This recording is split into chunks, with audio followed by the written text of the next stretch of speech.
كاينين شي قصص كتبدا بصورة من التليفون وكتسالي بدموع في العيون، وكاينين شي ناس كانوا حلم من الأحلام ديالنا ومن بعد كيتحولوا لكابوس. أنا وحدة من هاد الناس، وهذه قصتي كنحكيها اليوم باش شي بنت ما تعاودش نفس الغلطة.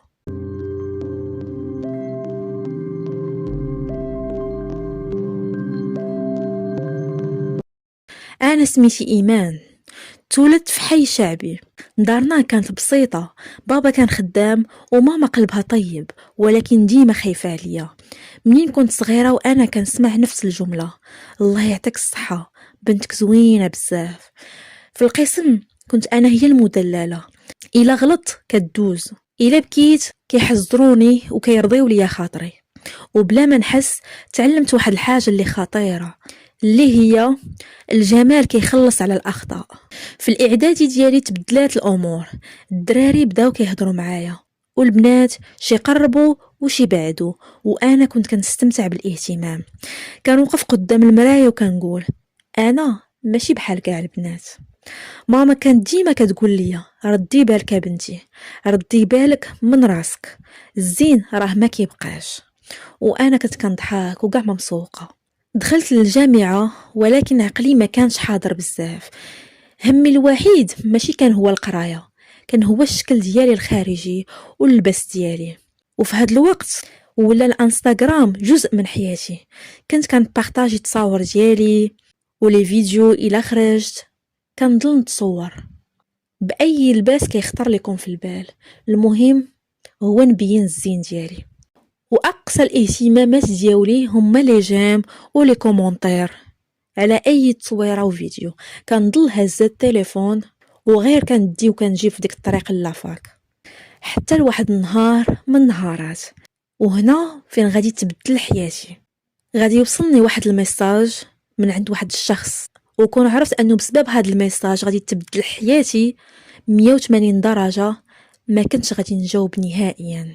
المهم وصلني ميساج فيه: السلام، سمحي لي شدوني التصاور ديالك وشداتني الشخصية ديالك قبل جمالك.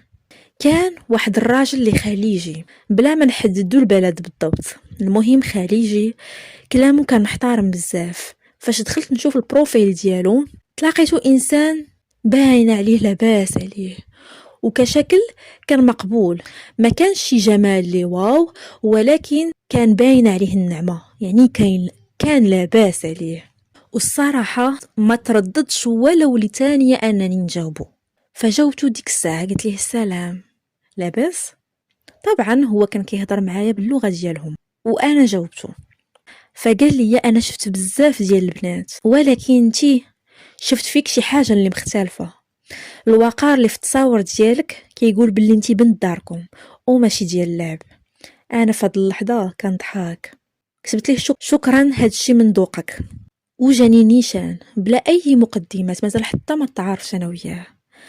قال لي انه باغي الاستقرار حيت ما بقاش صغير، مع العلم انه باقي شاب، يعني ما كانش كبير عليا بزاف. وقال لي باللي بغى مراه اللي تعمر ليه حياته وتكون مالكه في دارو.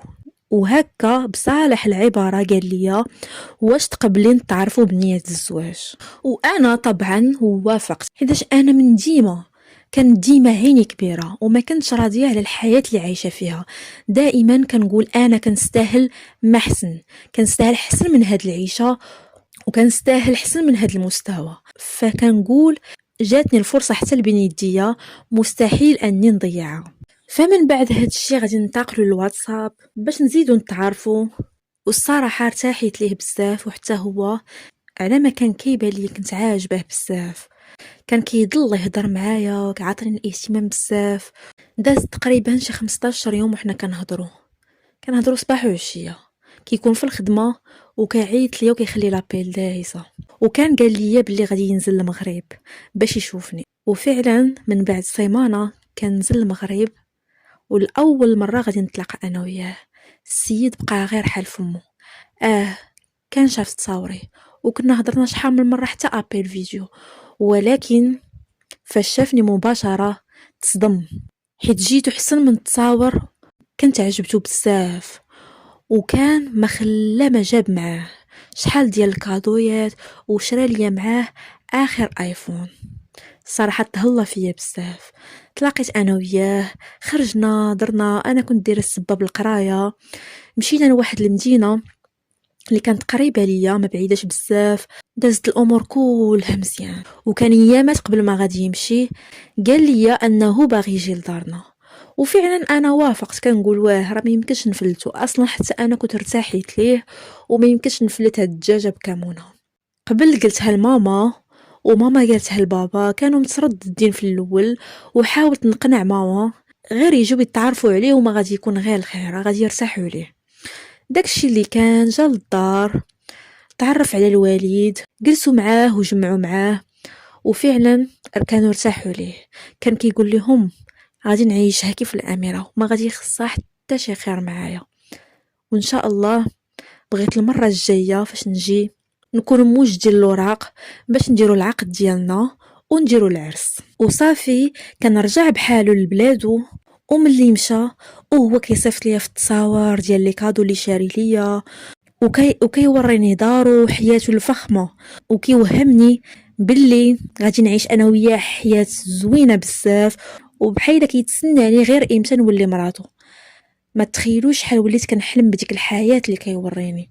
ما بقى كيبان ليا والو في المغرب، ولات كتبان ليا حياتي والو مقارنه بالحياه اللي كتسناني معاه. والصراحه تهلا فيا، كان كيصيفط ليا الفلوس. دازت شهرين تقريبا وجدنا الوراق، وكان باغي ينزل باش نديرو العقد ونديرو العرس في نفس الوقت. كان صيفط ليا فلوس كتيره باش نوجد راسي، ما خليت ما شريت، عاد لي كادور اللي شاري ليا هو من لهيه، ما خليت ما شريت. تكلف ليا بالعرس من حتى لزيد، ما خسرنا حنا حتى شي حاجه. درت عرس ملكي، لبست احسن لباس، ودرت العرس فواحد الفيلا اللي كبيره. كلشي بقى حل فمو في العائله، وكلشي بقى مبهور ومصدوم. كيقولوا بنت فلانه هي اللي تزوجات، حيت راجل اللي غادي نتزوج بيه نهار العرس غادي يجيب ليا طوموبيل دوبل في، طوموبيل اللي كانت واعره بزاف. كلشي بقى غير حال فمو. هذيك هي الهديه ديال الزواج ديالنا.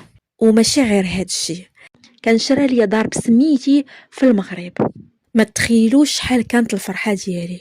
وحتى والديا اللي كانوا مترددين في الاول وكانوا خايفين عليا، ملي شافوه دار هادشي كامل كانوا فرحوا بزاف، وكانوا كيقولوا باللي هاد السيد ما كاينش بحاله، وباللي كيبغيني واحد الحب اللي كبير بزاف. صراحه كاع بنات العائله في ديك اللحظه كانوا حاسديني، كانوا كلهم كيشوفوا فيا واحد الشوفه، كيبينوا راسهم راه فرحانين، ولكن في نفس الوقت ما كانوا كيتمناو انهم يكونوا في بلاصتي. سال العرس وسافرت انا وياه، مشينا لواحد الدوله اللي ما عمرني مشيت ليها. انا اصلا عمرني خرجت برا المغرب، كانت هذه اول مره، هي في شهر العسل ديالي. سافرنا، دوزت احسن ايامات في حياتي. اش منك يا سفر، اش منك يا هدايا اهتمام، كان داكشي بزاف بحال شي فيلم، اكثر من الخيال. وفي ديك اللحظه ما ندمتش انني تزوجت به، واخا خليت والدي وخوتي، ولكن كنقول الحمد لله غادي نعوضهم على كل شيء. من بعد فاش رجعنا من شهر العسل طبعا مشينا للبلاد ديالو. مشيت لواحد الدار، كانت فيلا كبيره، دار لي كبيره، عمرني كنت كنتخيل انني غادي نسكن فيها. وهنا غادي تبدا قصتي ديال بصح، غادي يطيحوا الاقنعه. فاش مشيت للدار عنده النهار الثاني من بعد ما جينا من شهر العسل، غادي تبدا المعامله ديالو تبدل معايا. غادي يلقاني كنهضر في التليفون مع واحد صاحبتي، كنت كنضحك انا وياها وكنجمعوا. دخل وحيد لي التليفون من يديا وقطع المكالمه. من بعد قال لي مع من كتهضري؟ انا الصراحه تخلعت في ديك اللحظه، بحال تسيف، ما فهمت والو.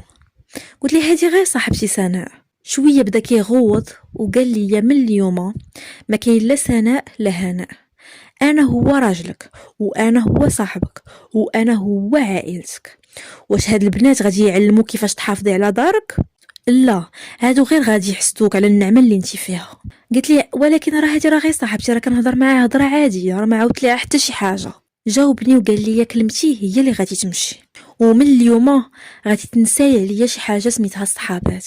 انا شريت لك كل شيء وعطيتك اللي كتحلمي به، والمقابل اللي غادي تعطيه ليا هو تسمعي ليا وتطيعيني، حيت المراه المزوجه ما خاصهاش الصحبه وما تعاوديش تهضري مع صحاباتك. انا تصدمت من هذا الشيء، ما بقيت فاهمه والو. واش هذا هو الانسان اللي تزوجت به؟ واش هكا غادي نكمل حياتي بوحدي؟ من بعد ايامات منع عليا نخرج الا كنت معاه، وحتى هو قليل فين كيخرجني، كيضل النهار كامل في الخدمه وكيجي حتى في الليل معطل. واخا الدار كبيره كلشي متوفر عندي، الماكله والشراب، وعندي السيده اللي كتعاونني، ولكن كنت باغا هاد الحياه، ولكن ما كنتش كنتوقع انني غادي نعيش هكا بوحدي. ما نقدر نهضر لا مع صحاباتي لا مع عائلتي، وعاد زيد ما نقدرش نخرج بوحدي، يعني وليت بحيله في الحبس. دازو شهورا، واحد النهار قلت ليه باغا نمشي للمغرب، ما كرهتش توحش دارنا وباغا نمشي نشوفهم، وكان كل مره كيأجل ليا في الامر.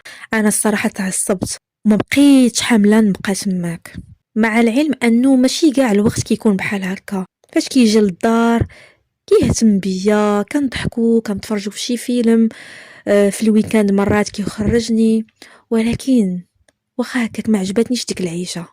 كنت كنحس براسي مخنوقه في الدار، كنفيق في الليل وكنحس براسي بحال كاينه في شي حبس. توحشت دارنا، توحشت العيشه ديالي اللي واخا ما كنتش راضيه عليها في الاول، توحشتها. كنت كندير اللي عجبني، ما كاين اللي حاضيني، ما كاين اللي مراقبني، كنهضر مع من بغيت. حتى وليت دابا محكومه، واخا متوفر ليا كلشي، اخر تليفون عندي الذهب، عندي فلوس، عندي اللي بغيت، ولكن الحريه هي اللي ما عنديش. وواحد النهار كانت عنده خدمه برا البلاد، كان خاصو يسافر شي ايامات، فمشى. وطبعا كيف ما العاده بقيت انا غير في الدار، ما كان عندي ما يدار. واخا كانت عندي المراه اللي كتعاونني في الدار، فقلت نوض نتلها ندير شي حاجه. بقيت كنمسح في الغبره وكنقي في الدار، حتى لواحد اللحظه جات عيني في واحد الفاز، بقيت كنشوف فيه، حتى كتبان ليا واحد العدسه اللي صغيره بزاف كانت مخبيه ورا الفاز ديال الورد. بقيت كنقرب، كل كنترعد، قلت يا ربي اشنو هادشي اللي كنشوف. فاش قربت ليها هزيتها كنشوفها، كنلقاها كاميرا. ما فهمت والو، كنقول اشنو كدير هاد الكاميرا هنايا؟ قلت ما يمكنش، علاش داير ليا كاميرا في الدار؟ واش على قبل الخدامات اللي كيجيو عندنا؟ ولكن كون كان على قبل الخدامات غيديرها باينه، ولا غادي يقول لي بلي راه كاينه كاميرا، غادي انا تكون في خباري، ولكن انا ما في خباري والو. ففكرت وقلت غادي نقلب الدار. داك النهار ما كان نيت عندي ما يدار، بالفضول اللي فيا بديت كنقلب في الدار، ما خليت فين قلبت. انا الكاميرا اللي كنت لقيتها في الصالون، في بلاصه اللي كنجلسوا فيها بزاف، ومشيت للكوزينه كنقلب حتى لقيتها فواحد القنت ديال واحد البلاكار اللي صغيره وما كتبانش، حيت البلاكارات كانوا عندي في الكحل وحتى هي كانت عندي في الكحل، يعني الا ما كنتيش كتقلبي عليها ما كنتيش تقدري تردي ليها البال. تخلعت يديا بقاو كيترعدوا، علاش كاينه كاميرا حتى هنايا؟ صافي مشيت بالزربه، طلعت للفوق لبيت النعاس وبقيت كنقلب فيه، كنقلب حتى لقيتها. حتى بيت النعاس فيه كاميرات المراقبه، والمشكله انهم كانوا صغار ما تقدريش تشوفيهم. بقيت غير كنشوف بالصدمه، ما عرفتش شنو غادي ندير. كنقول ما يمكنش راجلي واش دير لي كاميرا حتى في بيت النعاس، البلاصه اللي خاص تكون خصوصيه بيني وبينه، بلاصه اللي كنبدل فيها حوايجي، بلاصه اللي كيوقعوا فيها بزاف ديال الحوايج اللي ما خاصش شي واحد يشوفهم، داير ليا فيهم كاميرات المراقبه. والواعره في هذا الشيء كامل، دخلت الحمام، كان عندي حمام وسط بيت الناس. دخلت الحمام قلت غادي نحيد الشك، غنشوف حتى الحمام واش فيه شي كاميرا. وفعلا الشك ديالي كان في محله. فاش قلبت لقيتها حتى في الحمام. كان باغي يخرج ليا العقل، اشنو هاد الحماق، اشنو هاد التسطيه اللي كنشوف؟ واش كاميرا وسط الحمام ديالي؟ في ديك اللحظه ما بقيت عارفه شنو غندير. صيفط ليه ميساج، ما قلت ليه والو، غير صيفط ليه ميساج. كنلقى باللي ما حالش الكونيكسيون، ما عندوش الريزو، باقي في الطياره. ما عرفتش اشنو غادي ندير، ما حيت حتى شي كاميرا، كلشي خليتهم في بلاصتهم، وقلت غادي نتسناه حتى يجي، ما غاديش نتسرح وما غادي نقول ليه والو، نخليه حتى يجي. وفعلا داز 3 ايام وجا للدار، ما قلت ليه والو. حاولت ما امكن نقلب ليه البيسي ديالو، كان واحد البيسي ديالو ديما كيجيبو للدار ديال الخدمه. فعلا خليته حتى نعس، هزيت البيسي ديالو ومن الظهر اللي عندي ما كانش داير ليه الكود. دخلت نيشان بقيت كنقلب كانوا عنده بزاف تاع لي دوسي في البيسي، قلبت مزيان حتى طحت على واحد الدوسي ديال الكاميرا، وطحت حتى على لابليكاسيون ديال الكاميرا اللي عنده في البيسي. كانوا كاع الكاميرات ديال الدار مكونيكتين مع البيسي ديالو، كان كيمشي للخدمه ديالو وكان مراقبني، كان كيشوفني اشنو كندير مع من كنهضر في التليفون، يعني كان كيشوف كل شيء. والواعره في هذا الشيء كامل انه كاين واحد الدوسي فاش دخلت ليه كنلقى فيديوهات ديال لقطات من بيت النعاس ديالي، كنت كنبدل فيهم حوايجي، لقطات كنت كنجرب شي حوايج كنشراهم ليا. والخايبه في هذا الشيء كامل فيديوهات ديالي انا وياه في بيت النعاس، وبلا ما نحتاج نعاود لكم التفاصيل حيت باينه شنو كاين في دوك لي فيديو. وخليك من لي فيديو اللي كنكون فيهم انا في الحمام كنعوم. المهم ضررني راسي داك النهار، مرضت كنبكي حيت ما عرفت اشنو ندير. كنشوف راسي انا في بلاد بعيده على والديا، ما كاينش اللي يعاونني في هذا الشيء اللي تحط فيه. والصراحه ما نكذبش عليكم، خفت انني نواجهه حيت هذا التصرف اللي دار جاني ماشي تصرف عادي، تصرف تاع شي واحد اللي مريض نفسي. ما يمكنش واحد عادي غادي يدير لك كاميرا في بيت النعاس ولا كاميرا في الحمام. سديت البيسي ورجعت كلشي كيف ما كان، رجعته لبلاصتو ورجعت نعست. واخا ما دانيش النعاس ديك الليله حاولت ما نبين ليه حتى شي حاجه، حتى نشوف وحتى نفكر اشنو غادي ندير. المهم انا كنت عرفت الكاميرات كاملين اللي كاينين في الدار من خلال البيسي ديالو. لقيت شحال من وحده زايده ما كنتش لقيتها فاش قلبت. المهم كنت بقيت راده البال مع كاع الكاميرات وعرفت البلايص اللي ما فيهمش الكاميرات. وقت ما كنت باغا نهضر مع دارنا كنت كنمشي لواحد البيت بحال بيت الخزين، هو اللي كنمشي وكنهضر فيه باش ما يعيقش بيا وباش ما يسمع والو. خليته حتى مشى الخدمه الغد ليه، وكنت عيطت لماما وعاودت ليها كلشي، قلت لها بلي راه داير كاميرا وكلشي. وباش جاوباتني ماما قالت لي ومن بعد راجلك هذاك كيخاف عليك، ما ديري في راسك والو. انا جاوبتها قلت لها راه مريضه ماما، راه ما يمكنش انسان كيمشي الخدمه وكيبقى مراقبني. نقولوا مراقبني فين كان جلس في الصالون في بيت الجلاس، علاش يدير ليا كاميرا في بيت النعاس؟ ماما جاها الموضوع عادي، قالت لي ما تجبديش المشاكل وبعدي من الصداع، راجلك كيبغيك وموفر لك كلشي، دخلي سوق راسك، عيشي حياتك، ديري فاش تلهاي ولدي وليداتك، علاش كتبقاي تحكري على بحال هاد الامور؟ تصدمت من الجواب ديالها، حساتني بحال انا اللي ماشي هي هذيك، وداكشي اللي دار راجلي هو اللي طبيعي وعادي. قطعت انا وياها وفي نفس الوقت كنفكر اشنو ندير. قلت اليوم غادي نحاول نواجهه، غنخليه حتى يجي من الخدمه وغادي نواجهه وغادي نقول ليه علاش داير كاميرا المراقبه في الدار. تسنيتو داك النهار ما جاش بكري، ما جا تقريبا حتى ل3 الصباح. هو ديما كان كيتعطل، ولكن داك النهار بالضبط كان تعطل بزاف. كيف جا فقت جا بيسلم عليا، كنشم فيه واحد الريحه اللي غريبه، كان شارب. الاول مره كنشم فيه هاد الريحه، ما كنش عارفاه انه كيشرب، وكان كيهضر معايا بواحد الطريقه اللي في شكال، يعني ماشي هي كان شارب، كان دايخ ديال بصح. فما قدرش نهضر معاه هداك الليله، خليته حتى الغد ليه الصباح. قلت لي اشنو هاد الشيء درتي؟ قال لي لا راه كنا هي في اجتماع عمل وكانوا صحابي كيشربوا وانا شربت معاهم شويه، راه داك الشيء عادي ما ديري في بالك والو. قلت ليه لا انا في النهار الاول ما كنتش عارفاك داير بحال هكا. وجلس راه باغي نهضر معاك في واحد الموضوع اللي مهم. جلس وفتحت معاه الموضوع، قلت ليه لقيت كاميرات في الدار، علاش ما قلتيهاش ليا؟ السيد تصدم ولكن في نفس الوقت ما بغاش يبين ليا. قال لي دير كاميرا ومن بعد داري هادي وندير فيها ما بغيت. فيه قلت ليه من حقي نعرف انه كاينه كاميرا في الدار، وعلاش دايرها حتى في بيت الناس؟ قال لي انا كنت دايرها على الخدامات اللي كنجيب، كانوا كيجيو خدامات كيهزوا كيسرقوا، داكشي علاش درتها. قلت ليه ولكن خاصك تعلمني اولا، وعلاش دير كاميرا في بيت الناس وفي الحمام ديالنا؟ قال لي راه قلت لك على قبل الخدامات، وزيدون داري هذه وندير فيها اللي بغيت، وحتى انتي الملك ديالي. نبغي نعرف اشنو كديري من ورايا. قلت ليه يعني انت كتشك فيا؟ قال لي ما كنشكش فيك، غير كنغير عليك. وزيدون حس بيها كيف ما بغيتي، ومشى لخدمته وخلاني.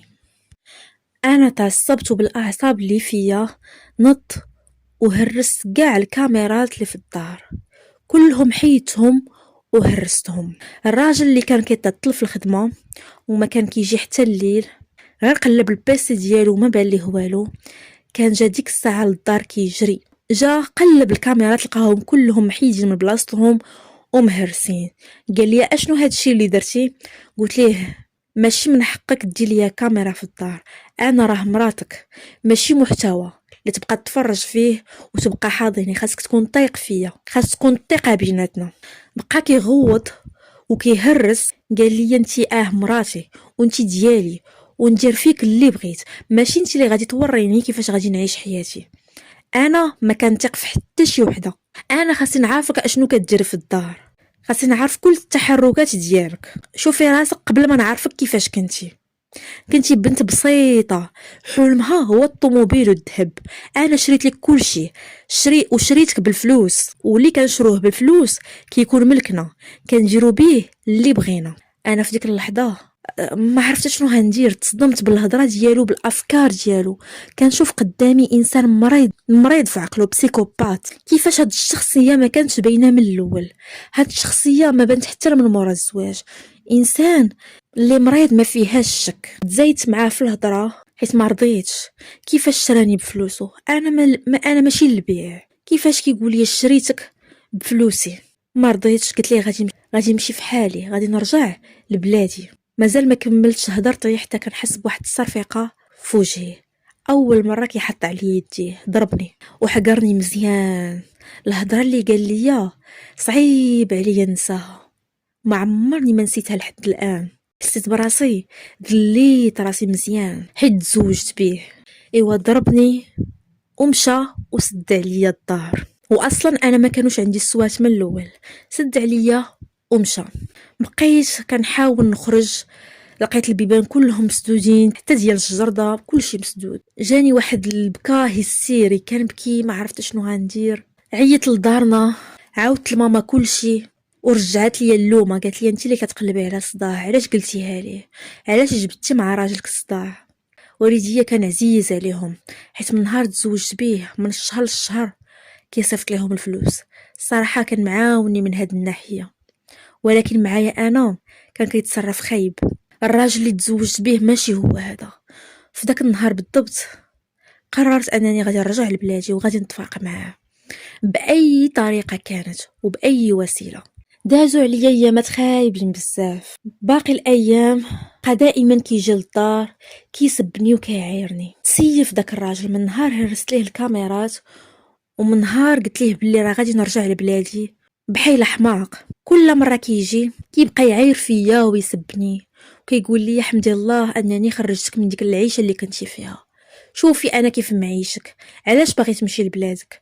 علاش باغي تخلي عليا؟ وهذا هو خيري انني بغيتك بصح وتهلط فيكم مهلي في داركم. قلت لي انا ما بقيت باغا والو من هذا الشيء. الانسان اللي ما كيثيقش فيا والانسان اللي كيهز عليا يديه وكيمن عليا انا ما عندي ما ندير به.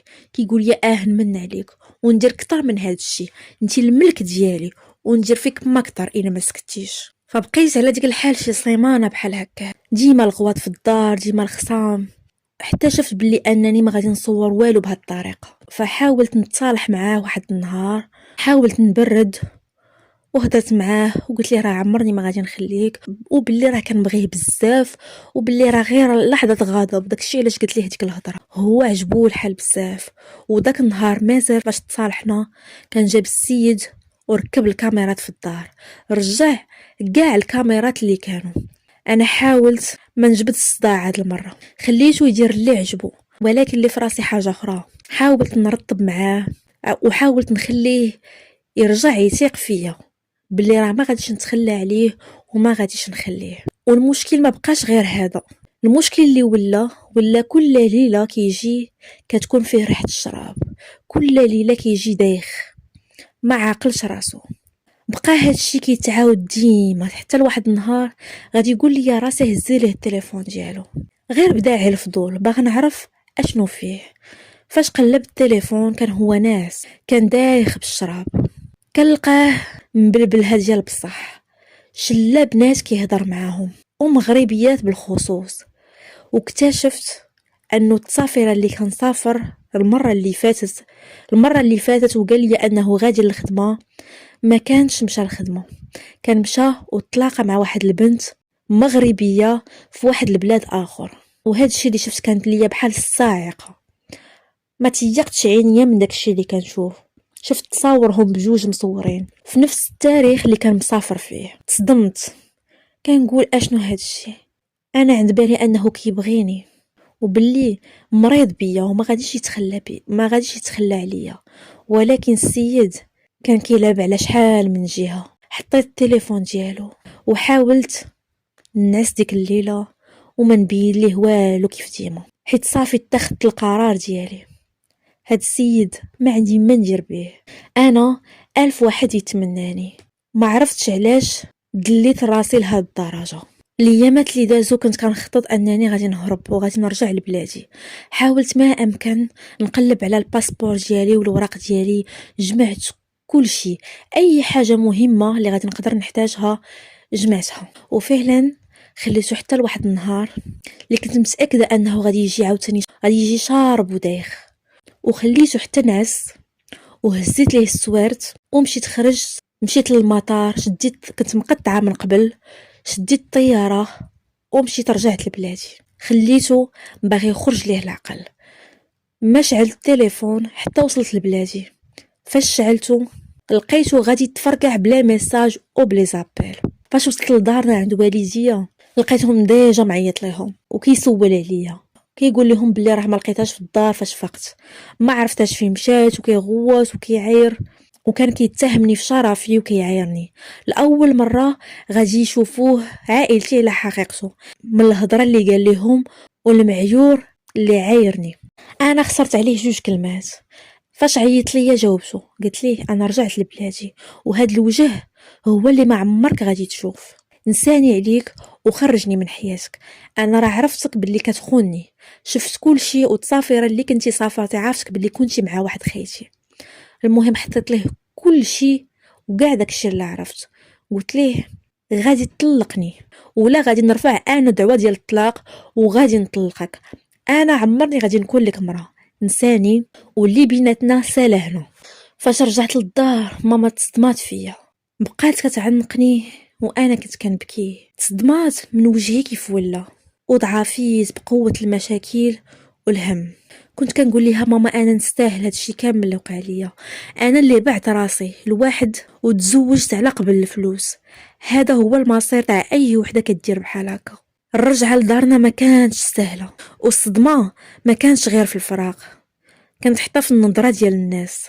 الجارات كانوا كيضلوا يهضروا فيا وكانوا كياكلوا ليا الحمي بالهضره. شفتي مسكينه ما دوزت حتى عام واقيلا ما صدقاش ولا هو اللي طلع واعر عليها. حشومه كاع عام ديال الزواج دارت عرس اسطوري والسيد شرى لها الدار والطوموبيل ما خلى ما دار ليها. مالها ما تصبر، شكون اللي كيخلي راجل بحال هكاك؟ هذه هي هضره الناس اللي كانت، حتى واحد ما فيهم ما كان عارف الحقيقه ولا الحياه اللي عشت مع داك الراجل. كلشي رجع ليا اللومه وكيقول ما عندها عقل وباقا برهوشه، ما عرفاتش بحق الوقت. بحال داك الراجل ما كايناش شي وحده بعقلها غادي تفلتو، وهما ما عارفين حتى شي حاجه من داكشي اللي دار ليا. حاولت ما نديهاش فيهم، بقيت ساده عليا مده في الدار، كنتجنب العائله وكنتجنب نخرج باش ما نتلاقى مع حتى شي واحد من الجيران او حتى شي صاحبه من الصحابات القدام.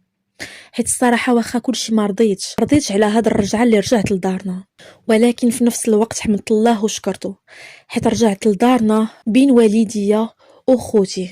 العيشه اللي كنت في الاول ما حاملاش هي اللي دابا لقيت فيها راحتي وحمدت الله عليها. هاد التجربه اللي وقعت لي مع هاد الراجل دارت فيا النفس وخلاتني نحل عيني على بزاف ديال الحوايج، من بينهم انه الجمال الخارجي راه ماشي هو كلشي. فقررت انني نرجع للقرايه ديالي في لافاك حيت كنت باقي ما كملتش لا ليسونس ديالي. وداكشي اللي كان. من داك النهار تولدات ايمان جديده، وليت كنلبس لباس مختلف على اللي كان، اللباس اللي كان مستور ومحترم في نفس الوقت. وكنت قررت ندير حتى الحجاب. في الاول كنت كنديرو على راسي، من بعد وليت كنجمع به راسي وكنبين شويه القصه بشويه بشويه حتى درت الزيف ديالي كامل، وكانوا دارنا عجبهم الحال. كملت عامين في الجامعه والحمد لله خديت الاجازه ديالي، وهنا بدات المسيره ديالي باش نقلب على خدمه.